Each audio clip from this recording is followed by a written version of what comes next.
नेहमी बोलताना कॉन्ट्रॅक्टरबद्दल बोलतात. आतापर्यंत कॉन्ट्रॅक्टरच्या मीटिंग व्हायच्या, यासुद्धा मातोश्रीला व्हायच्या. हे काय मुंबईतली लोक विसरलेली नाही आहे.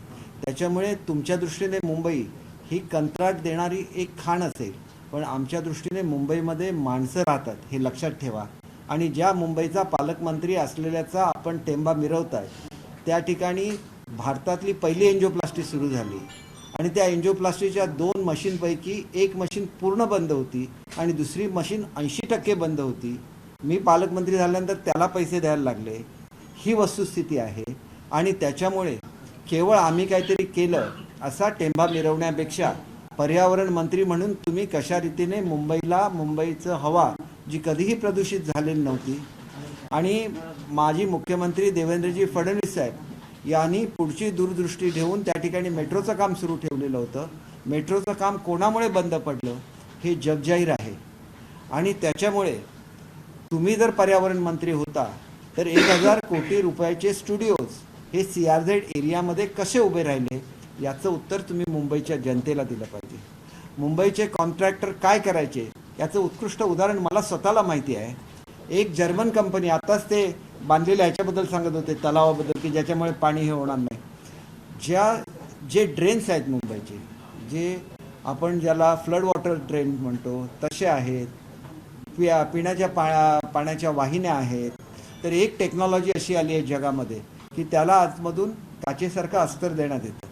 त्याच्यामुळे त्या अस्तराला 50 वर्षाची गॅरंटी असते आणि जवळजवळ 1.5 पट पाणी तीच वाहिनी जी जुनी आहे ती वाहून नेऊ शकते, कारण त्याचा सरफेस हा स्मूथ झालेला असतो आणि त्याच्यामुळे त्याची वहनशक्ती वाढलेली असते. ही टेक्नॉलॉजी एवढी चांगली होती की ज्याच्यामुळे मुंबईचे रस्ते खणायला लागले नसते, मुंबईकरांना दिलासा मिळाला असता.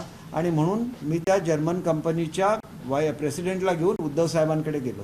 उद्धव साहेबांनी सांगितलं की या माणसाला घेऊन मुंबई कॉर्पोरेशनमध्ये जा. त्यांनी तत्कालीन पदाधिकाऱ्यांना बोलवून घेतलं आणि मुंबई कॉर्पोरेशनमध्ये गेल्यानंतर त्या कंपनीला काय आढळलं असेल की तिथं त्यांना सांगण्यात आलं की हे कॉन्ट्रॅक्टर आहेत, ह्यांच्यावर तुम्ही पार्टनरशिप करा, तरच तुम्हाला हे काम देण्यात येईल. म्हणजे मुंबईला हे इन्सिडन्स मी तुम्हाला सांगतो, हा जवळजवळ 6-7 वर्षापूर्वीचा इन्सिडन्स आहे. म्हणजे तेवढ्यामध्ये जर ते अस्तरीकरण झालं असतं तर संपूर्ण मुंबईला दिलासा मिळाला असता. जे आपण पाईपलाईन किंवा ड्रेन्स बदलण्याचं जे काम करतो हे काम पूर्णपणे थांबलं असतं, रस्ते खोदले गेले नसते. परंतु हे करण्यामध्ये सुद्धा तुम्हाला स्वतःचे कॉन्ट्रॅक्टर पाहिजेत. जर्मन कंपनीसुद्धा तुमच्या कॉन्ट्रॅक्टरबरोबर त्यांनी हे केलं पाहिजे पार्टनरशिप, तर त्यांना काम देणार. आज ज्या वेळेला बॉडी अस्तित्वात नाही त्याला याचं टेंडर निघालं. UV ट्रीटमेंटने रोबोट्स जमिनीमध्ये जाऊन हे काम करतात आणि एका दिवसाला 2-2, 3-3 किलोमीटरचं काम होऊ शकतं. मग तुम्हाला ही टेक्नॉलॉजी का आणायची नाही आहे? तुम्हाला रोज खणायचं असतं, रोज कॉन्ट्रॅक्टरला काम द्यायचं असतं. आणि तुम्ही काय करत होता हे मला स्वतःला माहिती आहे, कारण मी हे स्वतः अनुभवलेलं आहे. मी स्वतः मातोश्रीवर गेलेलो आहे त्या लोकांना घेऊन. आणि आता जेव्हा मी घेऊन गेलो तेव्हा त्यांच्याकडे 1 रुपया मागण्यात आला नाही. त्याचं टेंडर काढण्यात आलं. टेंडर भले त्या कंपनीला मिळेल किंवा दुसऱ्या इंटरनॅशनल कंपनीला मिळेल, फायदा कोणाचा आहे? फायदा मुंबईच्या जनतेचा आहे ना. मी आता तुम्हाला एक साधं उदाहरण दिलं, ते हॉस्पिटलचं उदाहरण दिलं. काय परिस्थिती आहे, ज्या वर्डीचं ते प्रतिनिधित्व करतात तिथल्या कोळीवाड्यामध्ये गेलेलो होतो मी. काय केलं तुम्ही त्या कोळी बांधवांसाठी? आम्ही त्यांच्यासाठी पर्यटन त्या ठिकाणी आणतोय, चांगले फूड कोर्ट बांधतोय. तुम्ही या ठिकाणी आमचं काम किती प्रगतीवर बतावर आहे बघायचं असेल तर कप परेडच्या कोळीवाड्यामध्ये चला. तिथल्या सगळ्या इल्लिगल स्ट्रक्चर्स आम्ही काढून टाकल्या. कोणाच्या आशीर्वादाने या इल्लिगल स्ट्रक्चर उभ्या राहायला पाहिजे याचा जनतेने विचार केला पाहिजे. तुम्ही आमच्या सौंदर्यीकरणावर जर बोट दाखवणार असाल तर आज मुंबईच्या प्रत्येक कानाकोपऱ्यामध्ये मुंबई स्वच्छ होते, मुंबई सुंदर होते, याचं समाधान मुंबईच्या नागरिकांमध्ये आहे. मग तुम्ही का नाही ते करू शकला? हा प्रश्न आहे. कुठलं काम सुरू झालं? आता काय पावसाळा आलाय का? तो अजून 2 महिने वर्किंग सीझन आहे. मुंबईला साधारण 15 जूनशिवाय पाऊस मुंबईमध्ये येत नाही.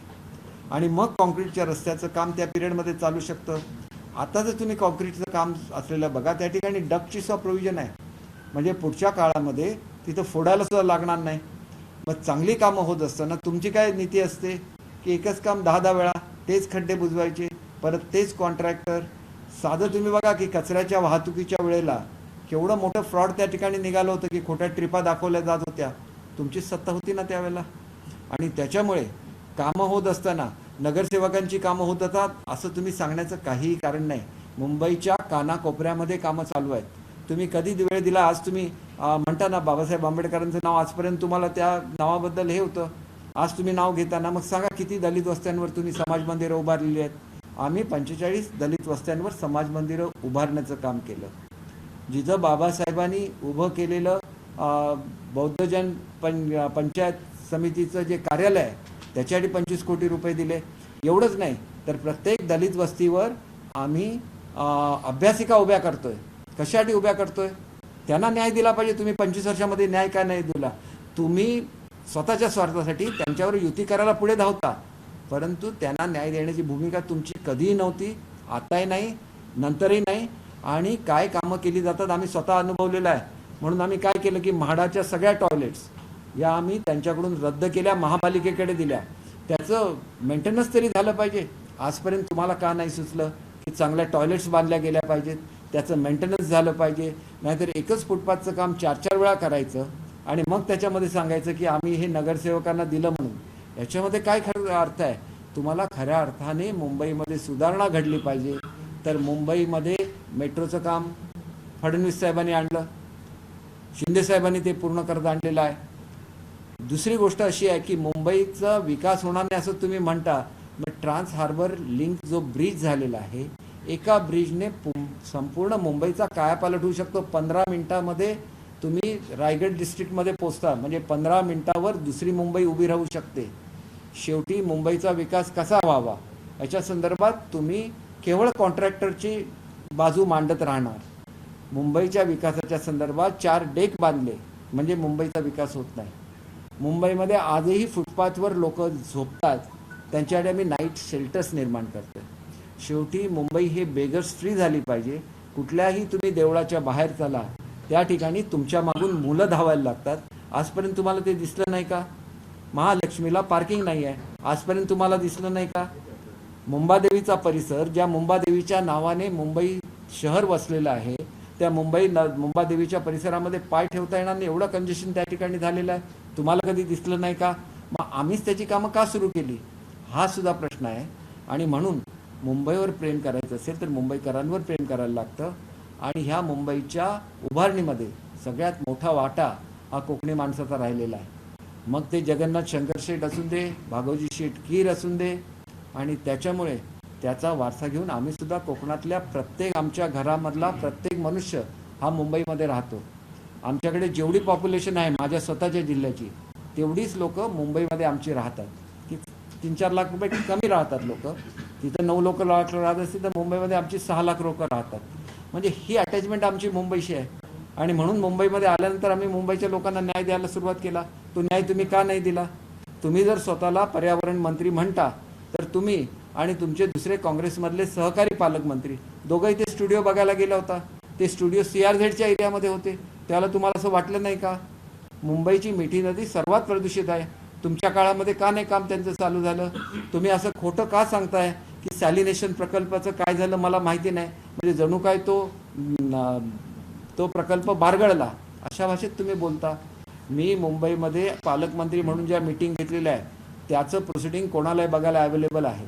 त्याच्यामध्ये जे मुद्दे आहेत त्याच्यामध्ये मुंबईच्या सॅलिनेशन प्रोजेक्टचा उल्लेख आहे. त्याच्यामध्ये सॅलिनेशन प्रोजेक्टचा जो DPR करायला लागतो त्याचा समावेश आहे. म्हणजे खोटं किती बोलायचं याला मर्यादा असते. आणि ही मर्यादा आदित्य ठाकरेंनी ओलांडलेली आहे. म्हणून मला आदित्यजींच्याबद्दल बोलायला लागतं. नाहीतर मी ठाकरे कुटुंबियांच्या विरुद्ध बोललेला तुम्हाला कधीही दिसलं नसेल. परंतु खोटं बोलायचं, काहीही बोलायचं, लोकांवर आरोप करायचे, जे तुम्ही करता ते लोक करतात असं गृहीत धरू नका. लोक पैशाने विकली गेली असती तर कधीच सत्तांतर महाराष्ट्रामध्ये झालं असतं. खोके कोणाला म्हणतात? खोके घ्यायची सवय तुम्हाला आहे. हे मी जाहीरपणे सांगतो की खोके मागायची सवय तुम्हाला आहे. हे मी स्वतः अनुभवलेलं आहे आणि त्याच्यामुळे मी स्पष्टपणे सांगतो. आणि त्याच्यामुळे लोकांना म्हणू नका खोके. तुम्ही घेत असाल ठीक आहे, लोक प्रेमाने सुद्धा आपल्या जो मतदारसंघ आहे त्याच्यामधली कामं होत नसेल तर ते बंड करू शकतात. पैशाने विकत जायला राजकारण एवढं सोपं नसतं. राजकारण हे 2 वर्ष 4 वर्षासाठी नसतं. लोक 30-30, 40-40 वर्ष आमदार निवडून येत असतात. काय येत असतात तर ते लोकांसाठी काम करत असतात. तुमच्यासारखं घरामध्ये बसून भाषणं देत नाहीत ते. तुम्ही आज बाहेर पडला, कालपर्यंत तुम्हाला भेटायचं असेल, मला स्वतःला, मी एक ज्येष्ठ आमदार आहे, तर तुमच्या बॉडीगार्डचे पाय मला धरायला होते, त्यांच्याकडे तरी माणुसकी आहेत, ते आम्हाला सांगायचे तुम्ही कुठे आहेत ते. आम्हाला जर कळत नव्हतं तुम्ही मुंबईत कुठे आहात ते, तर जनतेला काय करणार तुम्ही कुठे आहेत ते. किती वेळा तुम्ही या मंत्रालयामध्ये आला. तुम्ही सकाळी माझ्या घरी या रामटेकला, सकाळपासून लोकांची रांग असते. तुम्ही शिंदे साहेबांच्याकडे जा, दिवस रात्र लोकांची रांग असते. 3-3, 4-4 वाजेपर्यंत ते काम करतात. कोणाला तुम्ही खोके म्हणता, कोणाला तुम्ही वेगवेगळी नावं ठेवता. हे फार काळ चालणार नाही. हे तुम्हाला शिकवायला जी शिकवणी लावलेली आहे ना लोकांची, या शिकवणीचा उपयोग भारतीय संस्कृतीमध्ये होत नाही. भारतीय संस्कृतीमध्ये गोबेल्स नीती चालत नाही. 10 वेळा खोटं बोललं की लोकांना खरं वाटायला लागतं. ही गोबेल्स नीती तुम्हाला शिकवलेली आहे, ती आणि कोणाला शिकवलेली नाही आहे. आणि म्हणून तुम्हाला एवढंच सांगायचं आहे की मुंबई खड्डेमुक्त करणं हे काय पाप नाही आहे, आणि त्याच्यासाठी टेंडर काढणं हे काय पाप नाही आहे. आरोग्याची तुम्ही नुसती घोषणा केली. हीच आपला दवाखाना ठाण्यामध्ये गेली 2-3 वर्ष राबवण्यात आलेला आहे, आणि तो बघून जर घोषणा केलेली असेल तर आपला दवाखाना खऱ्या अर्थाने करण्याचा आणि त्याला बाळासाहेबांचं नाव देण्याचा कोणाला हक्क असेल तर तो शिंदे साहेबांसारख्या एका शिवसैनिकाला ही वस्तुस्थिती आहे. आणि म्हणून तुम्ही ज्या ज्या वेळेला बोलाल त्यावेळेला तुम्ही अधिक खोलात जाल, एवढं लक्षात ठेवा. आणि म्हणून बोलताना मर्यादा ठेवा. काय कामं होतात ती बघा. मुंबईच्या कानाकोपऱ्यामध्ये जा, प्रत्येक ठिकाणी कामं चालू आहेत. आणि म्हणून कुठेतरी लोकांना दाखवण्यासाठी खोटा कुठेतरी गिलावा करायचा आणि त्याच्यावर खर्च झाला असं म्हणण्यापेक्षा, मुंबईचं जर इन्फ्रास्ट्रक्चर डेव्हलप झालं तर मुंबई हे आंतरराष्ट्रीय शहर आहे. त्याला आम्ही अत्यंत स्वच्छ शहर बनवणार आहोत. पर्यटनामध्ये लोक दुबईला जात असतील तर दुबईला जाण्याऐवजी त्यांनी मुंबईला आले पाहिजे, तर मुंबईचा रोजगार वाढणार आहे. तुम्हाला कधी सुचलं नाही मुंबईचं प्रोजेक्शन करायचं, मग का नाही झाला महोत्सव तुमच्या काळामध्ये? जर दुबई फेस्टिवल होऊ शकतो तर मुंबई फेस्टिवल घेण्याचं तुम्हाला का सुचलं नाही? याचं उत्तर सुद्धा तुम्ही लोकांना दिलं पाहिजे. कोळीवाड्यामध्ये रोजगार वाढावा म्हणून कोळीवाड्यामध्ये पर्यटन सुरू केलं पाहिजे. तुम्हाला का सुचलं नाही? आणि तुम्ही का सांगता की किल्ल्यांची कामं होत नाही आहेत? या ठिकाणी वरळीच्या किल्ल्याचं काम चालू आहे, माहीमच्या किल्ल्याचं काम चालू आहे, शिवडीच्या किल्ल्याच्या आजूबाजूचे सगळं अतिक्रमण काढण्याचं काम चालू आहे. म्हणून मी तुम्हाला सांगितलं, एका मिनिटामध्ये आम्ही कप परेडच्या कोळीवाड्याच्या समोरचं सगळं ज्या काय उभारलेलं होतं, आम्ही त्या काय झोपड्या म्हणणार नाही, स्ट्रक्चर्स होते, एका रात्रीच्या रात्री आम्ही पाडली. आम्ही केअर करत नाही. आमच्या दृष्टीने मुंबईची लोक महत्त्वाची आहेत. तुमच्यामध्ये ही संस्कृती असेल की पैसे घेऊन त्या ठिकाणी अनधिकृत बांधकामं करून देण्याची, आमच्यामध्ये अजिबात नाही. आणि त्याच्यामुळे बघाल की धडाधड अशी अतिक्रमणं पाडली जातील, मुंबई स्वच्छ सुंदर केली जाईल. ते आमचं कर्तव्य आहे, आम्ही ते करून दाखवू.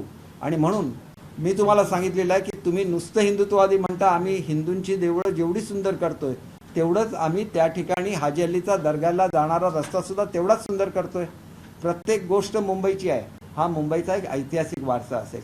तिथं असलेली सुंदर चर्चेस असून दे, तिथं असलेली सुंदर मंदिरं असून दे, याच्यापेक्षा चांगले लोक ज्यांच्यावर आम्ही प्रेम करतो. तुम्ही केवळ त्यांच्याकडे वोटिंग मशीन म्हणून बघता, आम्ही त्यांच्याकडे मुंबईवर प्रेम करतो. आणि म्हणून मुंबईच्या लोकांसाठी जे जे पाहिजे आम्ही देण्याचा प्रयत्न करतोय. तुम्हाला शेवटचीच गोष्ट सांगतो आणि मी संपवतो. मुंबईच्या ज्येष्ठ नागरिकांची कधीही काळजी घेण्याचं तुम्हाला सुचलं नाही. ज्याप्रमाणे न्यूयॉर्कमध्ये डे केअर सेंटर आहेत, तशी डे केअर सेंटर आम्ही मुंबईमध्ये घेण्याचं ठरवलं. येत्या महिन्यामध्ये त्याची सुरुवात होईल. प्रत्येक ज्या ठिकाणी ज्येष्ठ नागरिक राहतात त्या ठिकाणी बसेस जातील, त्यांना त्या ज्येष्ठ नागरिक केंद्रावर घेऊन येतील. दिवसभर त्यांच्या ज्या काही ॲक्टिव्हिटीज त्यांना मन रमवायचं असेल ते मन रमवतील. संध्याकाळी व्यवस्थित त्यांना नेऊन त्यांच्या घरी सोडलं जाईल. परदेशामध्ये जर ही काळजी घेतली जाते तर मुंबईसारख्या कॉर्पोरेशनने गेल्या 25 वर्षामध्ये ह्या लोकांची काळजी का घेतली नाही? पोलिसांना जे दिवस रात्र काम करतात, तुम्ही एरवी त्यांची मतं मिळवण्यासाठी तुम्हाला पोलीस पाहिजेत, पण पोलीस कॉलनीचे 6 महिन्यापूर्वी काय हाल होते कोणी जाऊन बघा. मी पूर्वीचे फोटो काढून ठेवायला सांगितले आहेत. आम्ही प्रत्येक पोलीस कॉलनीच्या दुरुस्तीसाठी पैसे दिलेले आहेत. त्या पोलीस कॉलनीज कशा होणार आहेत याची सुद्धा चित्र आम्ही त्यांना दाखवू. मी टीव्हीला दाखवेन. आदित्य ठाकरे हे बघा तुम्ही काय करता. आणि मला शेवटची गोष्ट अशी सुद्धा सांगायची आहे की मराठी भाषेसाठी जी मंडळं काम करतात, जे मराठीचं वैभव आहे ते वैभव तुम्ही सगळं मुंबईच्या बाहेर नेऊन नवी मुंबईला टाकत होता. आम्ही त्याला स्थगिती दिली आणि मराठी भवनाच्या भव्य अशा इमारतीला आज मंत्रिमंडळाने मान्यता दिलेली आहे. सर, एक गंभीर आरोप जो तुम्ही केलेला आहे तो म्हणजे जर्मन कॉन्ट्रॅक्टर जो तुम्ही घेऊन गेलेला होता मुंबईकरांच्या, जर्मन कॉन्ट्रॅक्टर नव्हता, जर्मन कंपनीचा चेअरमन होता. त्याच्याशी ज्या कॉन्ट्रॅक्टरनी पार्टनरशिप करायला त्यांना सांगण्यात आलं, ते कॉन्ट्रॅक्टर नेमके कोण आहेत, ते अजूनही कार्यरत आहेत का? त्यांना बघा, blacklist आहे का? याच्यामध्ये हे सगळे त्यांचीच लोक असतात ना. मी तुम्हाला सांगितलं, मी जबाबदारीने बोलतो की पूर्वीचे तुम्ही CCTV फुटेज काढून बघा, सगळे कॉन्ट्रॅक्टर मातोश्रीवर का जात होते. त्याचं उत्तर सुद्धा आधी त्यांनी दिलंच पाहिजे ना. मातोश्रीबद्दल आम्ही एवढा अभिमान बाळगतो, त्या मातोश्रीवर हात उगारण्या एवढी वाईट स्टेटमेंट तुम्ही देता, ही दुर्दैवाची बाब आहे. कारण मातोश्री हे केवळ त्यांचं घर नाही, बाळासाहेब तिथं राहत होते, म्हणून आम्हाला मातोश्रीचा अभिमान आहे. म्हणून मातोश्रीचं नाव घेताना आम्ही 10 वेळा विचार करतो. परंतु आधी ते जर असंच बोलत राहिले तर मग लोकांना सुद्धा बोलायला लागणार. कारण कोण तुमचे आरोप सहन करायला इथं बसलेलं नाही, हे तुम्ही लक्षात घ्या. आम्ही नेहमी संयमाने बोलतो, आता सुद्धा मी संयमाने बोलतोय. आणि संयमाने बोलताना मी जे काय बोललेलो आहे ते 100% सत्य आहे. आणि म्हणून मी सांगितलं की कॉन्ट्रॅक्टरच्या गोष्टी तुम्ही मला सांगू नका. कारण मला काळजी असते की मुंबईमध्ये पाणी साठता कामा नये, कमीत कमी खर्चामध्ये मुंबईतलं पाणी बाहेर झालं पाहिजे, किंवा मुंबईला जे पाणी येतं ते शुद्ध आलं पाहिजे. आणि काचेचं आवरण जर त्याला आतमधून असेल तर ते शुद्धात शुद्ध पाणी मुंबईच्या जनतेपर्यंत जाणार. पण तिथं सुद्धा तुमचे कॉन्ट्रॅक्टर यांचीच लॉबी चालत होती, याचा अनुभव मी स्वतः घेतलेला आहे. कोणाचं नाव डिस्क्लोज करण्यामध्ये हे नाही. आवश्यकता असेल तर मी त्या कंपनीच्या चेअरमनना इथं उभं करेन. त्याच्यामुळे मला सांगायचं आहे की हे जे काय बोलता ना, हे बोलण्याचं आता बंद करा. जेवढे बोलाल, आपण जेव्हा दुसऱ्याकडे एक बोट दाखवतो त्याला 4 बोटं आपल्याकडे वळलेली असतात, हे लक्षात ठेवा. आणि आमची कमिटमेंट ही मुंबईच्या जनतेशी आहे. तुम्हाला त्याच्याबद्दल काय वाटतं याच्याशी, कारण तुम्हाला 25 वर्ष संधी मिळाली, त्याला तुम्ही का नाही काम केलं याचं उत्तर सुद्धा तुम्ही दिलंच पाहिजे. मुंबई पोलिसांच्या घरांबद्दल आज आदित्य ठाकरे यांनी पोलीस आयुक्तांची भेट घेतली होती आणि ते आम्ही बनवलेलं स्ट्रक्चर आहे, हे जे प्लॅनिंग आहे आम्ही बनवलंय असं त्यांनी दावा केलेला आहे. त्यांचं असं असतं की स्वप्न कोणी बघतो, स्वप्न सत्यामध्ये आणताना. मी समजा प्लॅनिंग केलं, मी गृह खात्याचा मंत्री होतो 4 वर्ष, गृहराज्यमंत्री होतो. आणि त्यावेळेला आम्ही नवीन घरं देण्याचा घेतलेला निर्णय हा कोणी घेतला? फडणवीस साहेबांनी घेतला. पण तेवढी घरं एवढ्या कमी वेळात बांधून करणं शक्य नाही. तोपर्यंत तरी आपले पोलीस चांगल्या स्थितीमध्ये राहिलेच पाहिजे की नाही. मग 2.5 वर्षामध्ये तुम्हाला हे का नाही सुचलं? आता आम्ही त्यांना चांगल्या टॉयलेट्स का देतोय, आता आम्ही त्यांच्या घराला गिलावा का करतोय, त्यांचं फ्लोरिंग बदलून का देतोय? जोपर्यंत नवी घरं बनणार नाही तोपर्यंत आपला पोलीस हा काय कॉमन टॉयलेटमध्ये थोडाच त्याने गेलं पाहिजे, त्याला सुद्धा हक्क आहे चांगल्या रीतीने राहायचा. आणि ही कामं मी पालकमंत्री झाल्यानंतर ताबडतोब केली. आणि ही करताना 100% मार्गदर्शन हे शिंदे साहेबांचं होतं. कारण असा एक मनुष्य जो गरिबांबद्दल कळवळायला लागतो, तो आल्यानंतर त्याला गरीबच मनुष्य दिसणार, त्यांना पोलीसच दिसणार, त्यांना सर्वसामान्य माणसं दिसणार, सर्वसामान्य कर्मचारी दिसणार. तुम्ही 2.5 वर्षामध्ये मंत्र्यांना तर भेटला नाही, आमदारांना भेटला नाही, शिवसैनिकांना भेटायची लांबचंच राहिलं. त्याच्यामुळे सत्ता एवढी डोक्यात जाऊन चालत नाही, पाय जमिनीवरच ठेवायला लागतात. आणि आपल्या जो काय आपल्याला देवाने सत्ता दिलेली आहे ही लोकहितासाठीच वापरायला लागते. आणि म्हणून सांगतो की निर्णय घेताना प्रॅक्टिकल निर्णय घ्यायला लागतात. स्वतःच्या हातापुढे तुम्ही मुंबईची 800 एकर जमीन जंगल म्हणून जाहीर करून टाकली. उद्या जर मुंबईला ज्या बॉलिवूडचा एवढा मोठा बॉलिवूडसाठी दबदबा आहे मुंबईचा, त्याचा जर विस्तार करायचा असेल, तुम्ही काय फॉरेस्टच्या लँडमध्ये करणार आहे? याचं उत्तर तुम्ही मुंबईच्या जनतेला द्यायला नको. 10 झाडं जर तोडली तर 100 झाडं लावता येतात, परंतु गरज असेल तरच एक झाड तोडावं, नाहीतर एकही झाड तोडू नये अशा मताचा मी आहे. परंतु तुम्ही त्या 10 झाडांवर राजकारण करणार आणि त्याच्यापोटी लोकांच्या नाकातोंडामध्ये लाखो गॅलन कार्बन गेला तरी चालेल, मुंबईचं ट्रॅफिक जॅम झाले तरी चालेल, पण तिथे एक ब्रिज होणार असेल तर तो ब्रिज झाला तर गाड्या पटापट जातात, एमिशन होत नाही. आणि म्हणून तुमच्या अशा पॉलिसीने मुंबईला ह्या पर्यावरणाचा जो धोका आहे त्याच्यामध्ये मी रोज मीटिंग घेतो पर्यावरणाची. भारतातल्या सगळ्या एक्सपर्ट्सना आम्ही इथं बोलवलं, मी लखनौला जाऊन आलो, ताबडतोब आम्ही उपाययोजना चालू केली. शेवटी आम्ही दिवसरात्र काम करतो. तुम्ही शाळेबद्दल काय बोलणार? अहो, आज प्रायव्हेट शाळेमध्ये सुद्धा रांग असतेच ना. आणि मुंबईच्या जवळजवळ 100 शाळांना मान्यता नव्हती. मी एका फटक्यामध्ये जवळजवळ 95 की 96 शाळांना हे दिल्या. ते म्हणतात आमच्या शाळांना परवानगी मिळाली नाही. मग जाऊन रेकॉर्ड बघा, 96 शाळांना एकाच दिवशी मी परवानगी दिली आणि मुंबईचे अधिकारी येऊन त्या 96 शाळांच्या परवानग्या घेऊन गेले. कसल्या गोष्टी सांगतायत? किती खोटं बोलाल, याला सुद्धा मर्यादा असते. आणि मुलांची आम्ही एवढी काळजी घेतो की आता याच्या पुढे मुंबईच्या मुलांची असेसमेंट ही आर्टिफिशियल इंटेलिजन्सच्या माध्यमातून होणार आहे. त्याच्यासाठी इस्रायलची जी टेक्नॉलॉजी सगळ्यात चांगली जगामध्ये मानली जाते ती मुंबईमध्ये आम्ही आणली. त्याचं प्रात्यक्षिक मुंबईच्या ज्या कमिशनर आहेत, जॉईंट कमिशनर आहेत, त्यांच्यासमोर त्याचं प्रात्यक्षिक झालेलं आहे.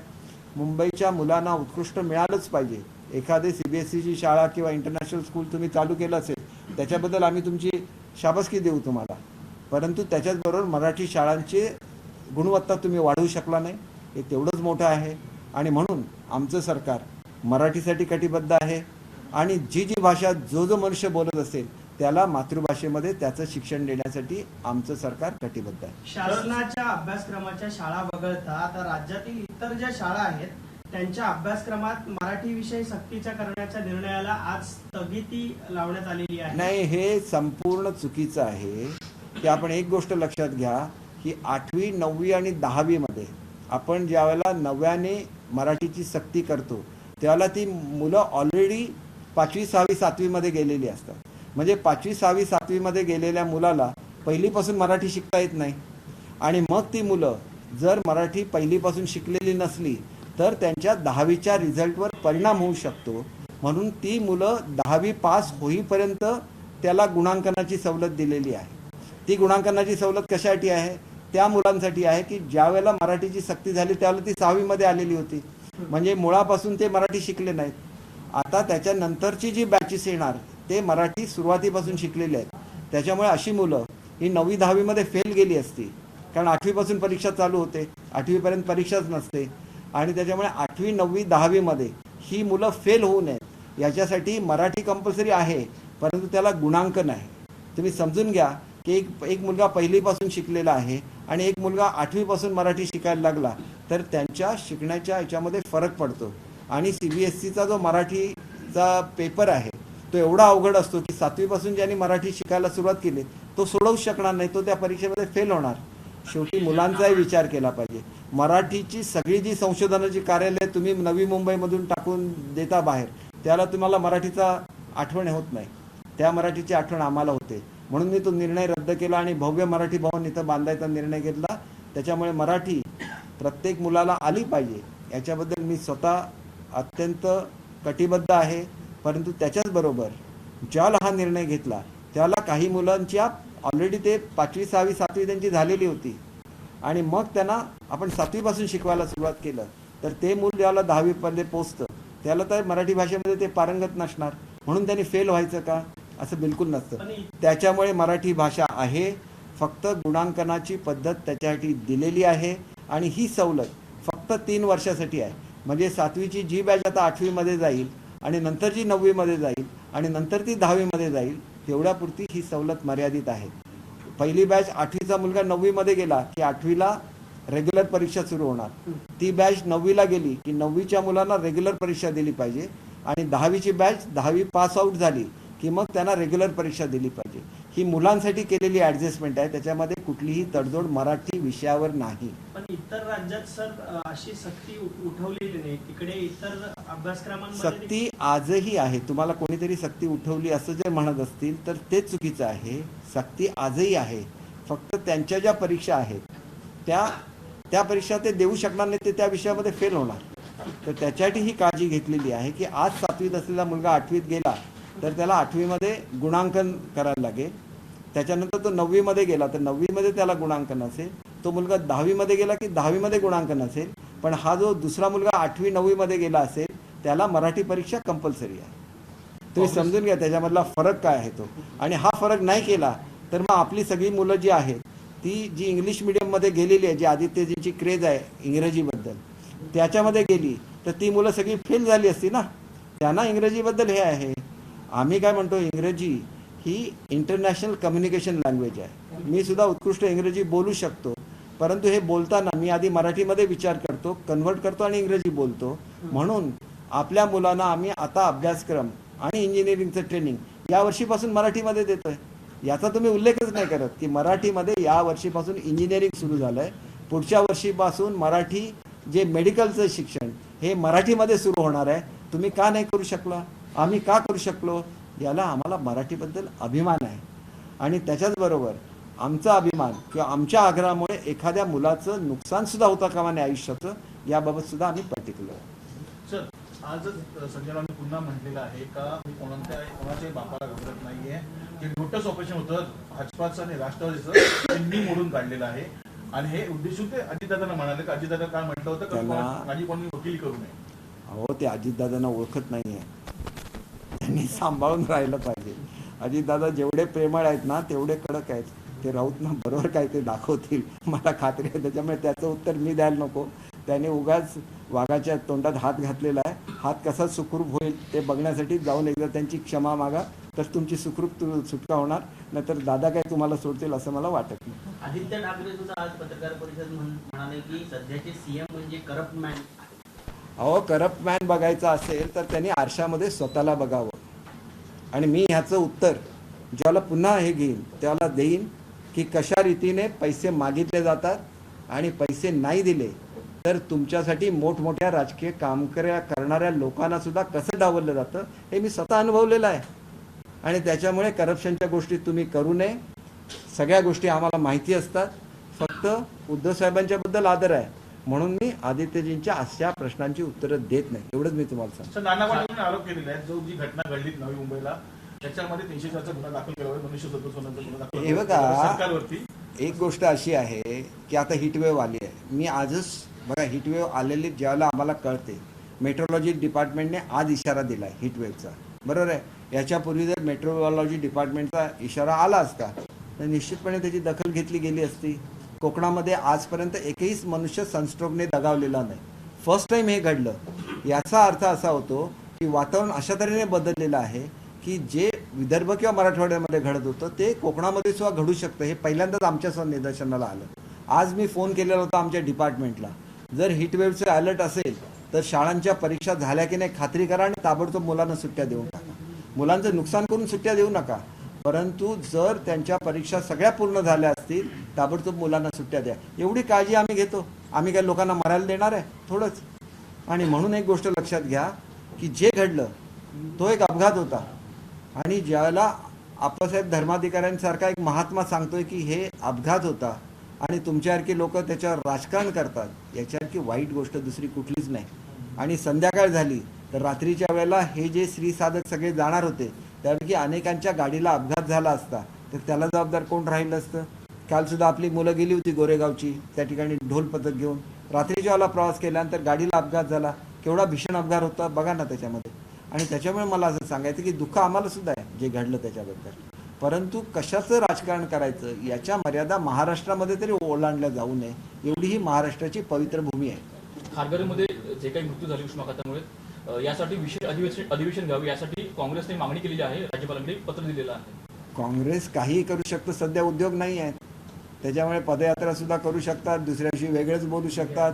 सावरकरजींच्यावर वाटेल तसं बोलू शकतात.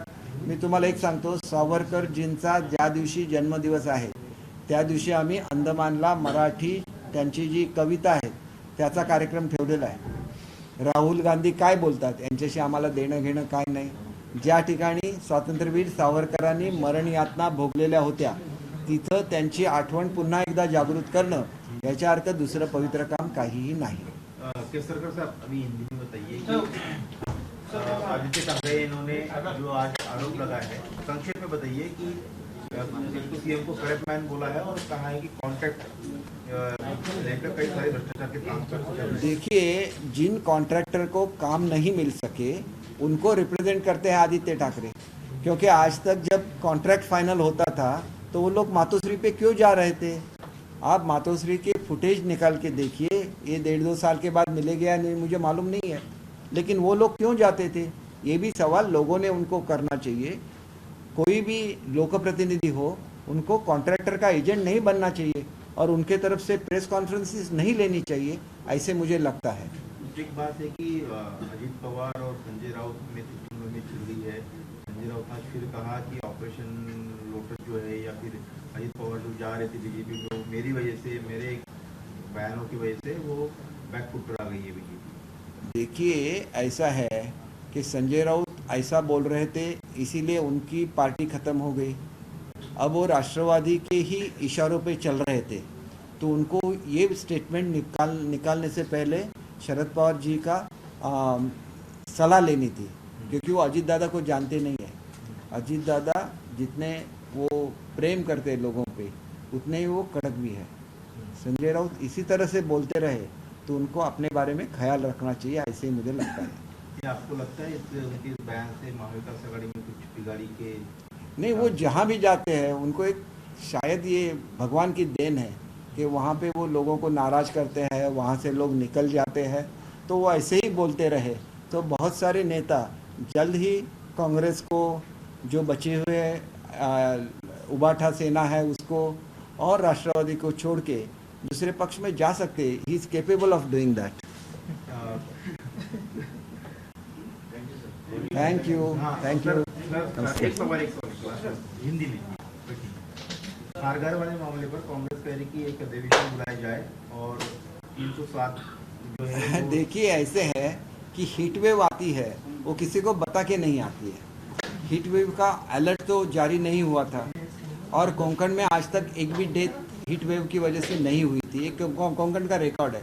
ये प्रोग्राम भी कोंकण रीजन में भी था, तो इसीलिए मुझे लगता है कि इससे एक सबक मिल गया कि ये हीट वेव का इफेक्ट आ सकता है और हीट वेव कोंकण में भी आ सकते हैं। उसका इशारा आज मिल गया, तो मैंने अपनी डिपार्टमेंट की मीटिंग बुलाई थी और बोला है कि जहाँ पे भी एग्जामिनेशन ख़त्म हो गई हो वहाँ के स्कूल को तुरंत छुट्टी दे दीजिए। ये तो प्रिकॉशन हम लेते ही है, लेकिन जब हीट वेव आज तक ये अनुभव नहीं था कि हीट वेव से ऐसा कुछ हो सकता है, तो ये वहाँ पे इतने ज़्यादा 350 डॉक्टर्स वहाँ पे थे, सब व्यवस्थाएं थी, फिर भी ये हो गया। बहुत ही दर्दनाक घटना है। तो इसमें पॉलिटिक्स नहीं, उनको तो पॉलिटिक्स करने के लिए कुछ बचा ही नहीं है। प्रेस कॉन्फ्रेंस लेकर आपके खिलाफ वो जनता में जाएगी? नहीं, वो हमें जाने दीजिए, जनता के सवालों पे वो नहीं जाते हैं। देखिए, बारिश हो गई, उसके पंचनामे हो गए, अब उनको मदद पहुंचेगी, वहां जाके यही बोलेंगे कि हम मदद लेके आए, तो यही उनका काम है, दूसरा क्या कर सकते हैं। जब सत्ता में थे किसी को मदद नहीं देते थे। शेवटचा प्रश्न, आरटी अंतर्गत काही खासगी शाळा असतात त्यांच्यामध्ये काही कोटा ठरवलेला असतो, मात्र हे प्रवेश घेताना अनेक गरीब घरातले विद्यार्थी आहेत, त्यांना अडचणी येत आहेत, त्यामुळे उद्या त्यांचे पालक आंदोलन करणार आहेत। हे बघा, असं आहे की या देतच असताना त्याच्यामध्ये लॉटरी सिस्टमने हे दिलं जातं माझ्या माहितीप्रमाणे। तरी पण काही कंप्लेंट असतील तर त्यांनी मला सांगावं, त्याच्यामध्ये काय प्रश्नच नाही। आणि आम्ही पुढच्या काळामध्ये असं करणार आहोत की ह्या सगळ्या कंप्लेंट लक्षात घेऊन जी काय कर्नाटकने सिस्टम हे केलेली आहे ती लवकरच सिस्टम आम्ही सुद्धा ॲडॉप्ट करू की अगोदर आमच्या शाळांमध्ये प्रवेश घ्यायचे आणि शाळांमध्ये जर जागा नसतील तर RTI खाली प्रवेश द्यायचे, नाहीतर RTI खाली प्रवेश ह्याची फीस सरकार भरत असतं। तुम्हाला एकतर शाळा एक नाही मिळाली दुसरी शाळा मिळतेच ना, अमुकच शाळेत जायचा असा हट्ट करायचा। आणि अनेक ठिकाणी मी बघितलेलं आहे की आलिशान गाडी घेऊन RTI खाली गरीब म्हणून प्रवेश घेणारे सुद्धा आहेतच ना पालक, आणि त्याच्यामुळे ते ज्यावेळेला घेतात त्यावेळेला दुसऱ्या लोकांवर अन्याय होतो। हे सुद्धा मला डोळ्याने बघितल्यानंतर याच्या सगळ्याची आता एन्क्वायरी मी करणार आहे।